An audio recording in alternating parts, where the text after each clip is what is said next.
Imagine you're a customs officer at Istanbul's Atatürk airport. It's a routine Tuesday morning. Thousands of passengers flowing through the terminals, tourists, business people, families, nothing unusual. Then a suitcase goes through the scanner. Inside, hundreds of thousands of dollars worth of raw gold bars, wrapped in clothing, hidden beneath toiletries, looking for all the world like forgotten luggage. But this isn't one suitcase. It isn't one flight. It isn't 1 week. This is happening every single day, across dozens of flights, through multiple countries, coordinated by a network so sophisticated, so deeply embedded inside legitimate financial institutions, that for years nobody saw it coming. By the time investigators finally pieced it together, over $1 billion in gold had quietly vanished through the cracks of the global financial system. And the people behind it? Some of them were already untouchable. This is the story of one of the most audacious financial crimes of the 21st century. A story that begins in the gleaming skyline of Istanbul, winds through the bazaars of Dubai, reaches into the corridors of Iranian state finance, and eventually lands in a federal courtroom in Manhattan. It involves a Turkish-Iranian gold trader named Reza Zarrab, a man who, by his early 30s, had become a billionaire through charm, connections, and breathtaking criminal ambition. It involves Turkish government ministers, state-owned banks, and financial transactions disguised as food and medicine exports. It involves bribery on a scale that makes ordinary corruption look like petty theft. And at the center of it all sits one simple but devastatingly effective idea. Iran, suffocating under international sanctions, needed to move money. Zarrab and his network needed profit. And gold, ancient, untraceable, universally valued, became the perfect vehicle for both. The man who bought everything. Reza Zarrab was not the kind of man who tried to stay hidden. That, in retrospect, was part of what made him so difficult to catch.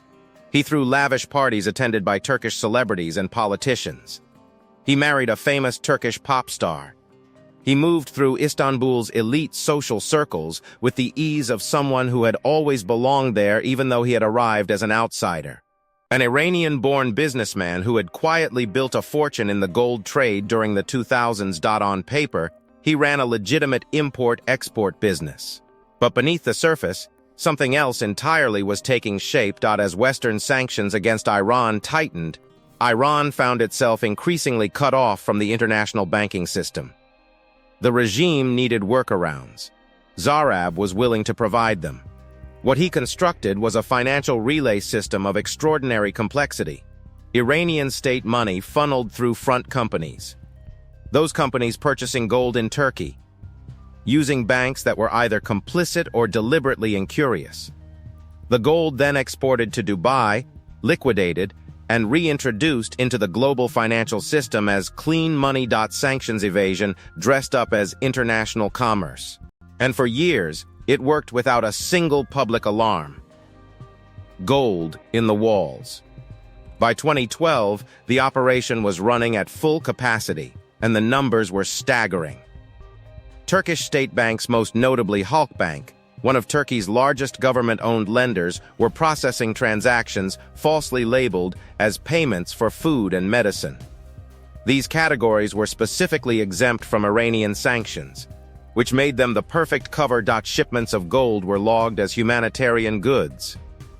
Financial transfers tied to Iranian government accounts were dressed up as routine commerce.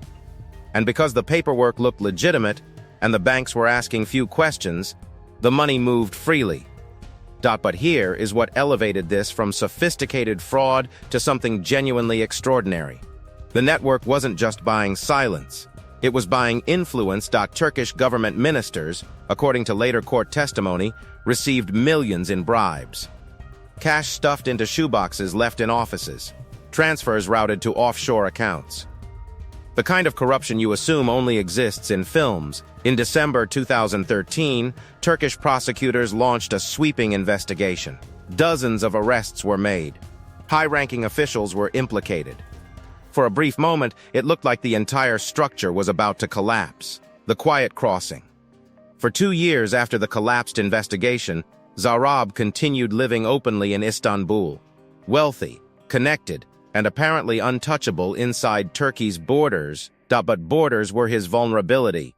In March 2016, Zarab traveled to Miami reportedly for a family vacation. Perhaps he believed his Turkish connections would shield him internationally. Perhaps he underestimated the reach of the U.S. Department of Justice. Perhaps, after years of operating with impunity, he simply forgot that the rules were different somewhere else. At Miami International Airport, federal agents were waiting. He was arrested on charges of conspiracy to violate U.S. sanctions against Iran, bank fraud, and money laundering. The indictment laid out in forensic detail the full architecture of the gold for sanctions scheme. The Turkish government demanded his release, calling the prosecution politically motivated. Diplomatic pressure mounted. But the U.S. federal system operated on its own logic, and Zarab was not going anywhere. What came next, however, nobody predicted, because Reza Zarab, the man who bribed ministers, moved gold through state banks, and lived openly for years under powerful protection, decided to talk. The man who knew too much.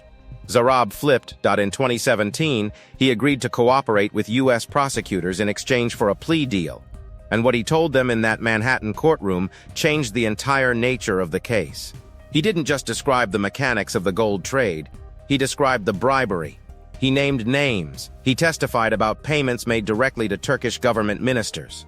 He described how a Turkish state banker named Mehmet Hakan Atilla had coordinated transactions to disguise their true origins. He outlined a system that hadn't just tolerated corruption, it had been engineered around it. The Turkish government called it fabrication, a politically motivated attack, a conspiracy against the state, but the details Zarab provided were extraordinary in their specificity. The shoeboxes, the exact amounts, the dates, the names, the kind of detail that is nearly impossible to invent. Attila was convicted in January 2018, and the case against Halkbank continued grinding through U.S. courts for years, becoming one of the most politically charged banking prosecutions in modern American legal history. Here is the part of this story that stays with you. The United States had testimony, documents, and a cooperating witness describing bribery at the highest levels of Turkish government. The evidence pointed toward individuals who, by the time of the trial, held significant power in Ankara. Yet prosecuting foreign sitting officials is a political minefield unlike any other. And so the most powerful names in the testimony remained, legally speaking, untouched. Halkbank fought its prosecution for years, arguing that as a state-owned institution, it was immune from U.S. criminal jurisdiction. The case reached the U.S. Supreme Court. Legal battles dragged on long after the public had moved on. And Zarab himself, the architect of the entire scheme, the man who bribed ministers and moved $1 billion in gold through the world's most monitored financial corridors, received a sentence that many observers considered remarkably light for the scale of what he had done. He had purchased his own freedom by spending someone else's. What is most haunting about this case is not the crime itself. Sophisticated financial fraud exists in every era. What makes this different is the institutional depth of it. This was not a small crew operating in the shadows. This was a network reaching into government ministries, state banks, and diplomatic offices. A network that survived one investigation by dismantling it from the inside. A network that only partially fell because one man crossed the wrong border on the wrong day.